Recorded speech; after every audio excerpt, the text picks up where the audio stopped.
আজি আমি দেখুৱাম কলিয়াবৰৰ শতবৰ্ষ অতিক্ৰম কৰা এখন চৰকাৰী খণ্ডৰ বিদ্যালয়ৰ দুৰৱস্থা। 1922 চনত স্থাপিত শাকমুঠি চৰকাৰী নিম্ন বুনিয়াদী বিদ্যালয়ৰ অৱস্থা এতিয়া শিক্ষাৰ্থীৰ অভাৱত বন্ধ হোৱাৰ উপক্ৰম ঘটিছে। কাৰণ এইখন চৰকাৰী নিম্ন বুনিয়াদী বিদ্যালয়ত 3 গৰাকী শিক্ষকে পাঠদান কৰিবলগীয়া হৈছে, মাত্ৰ 2 গৰাকী শিক্ষাৰ্থীক। নমস্কাৰ, মোৰ বিদ্যালয়ত বৰ্তমান 2 গৰাকী ছাত্ৰী, 2জনে আছে। ইয়াৰ কাৰণ কি বুলি ভাবিছে?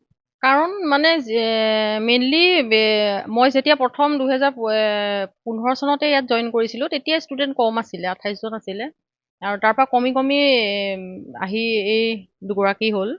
আৰু আমাৰ অসমীয়া মানুহৰ যিখিনি মানে জনসংখ্যাৰ হেৰিটো খুব কম, গতিকে যিহেতু অসমীয়া এলেকা হয় সেইটো এটা কাৰণ।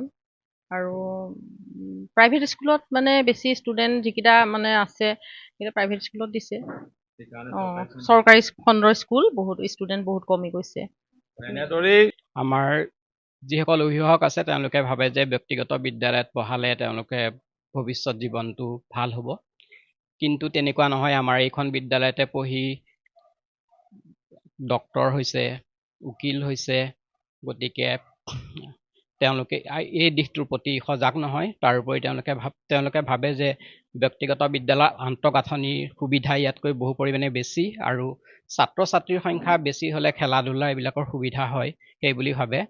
সেইবাবে তেওঁলোকে ইয়াত ছাত্ৰ ছাত্ৰীৰ সংখ্যা কম হোৱাৰ বাবেও এই বিদ্যালয়ৰ পৰা লৈ গৈছে। তাৰোপৰি আন্তঃগাঁথনি কিছুমান অলপ অসুবিধা আছে আমাৰ, যেনে বাউণ্ডেৰী দেখিছে আপোনালোকে, বাউণ্ডেৰীটো আমাৰ নাই।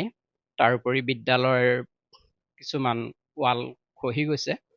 এনেকুৱা কিছুমান সমস্যা আছে। আৰু এতিয়া ছাত্ৰ ছাত্ৰীৰ সংখ্যা কমি যোৱাৰ কাৰণে আন্তঃগাঁথনিৰ যিটো পইচা আহে সেই পইচাটো বহু পৰিমাণে কমি গৈছে। সেইকাৰণে আমি বিদ্যালয়খন উন্নতি কৰিব পৰা নাই। এনেবোৰ কাৰণৰ বাবেই আমাৰ বিদ্যালয়ত ছাত্ৰ ছাত্ৰীৰ সংখ্যা কমি গৈছে।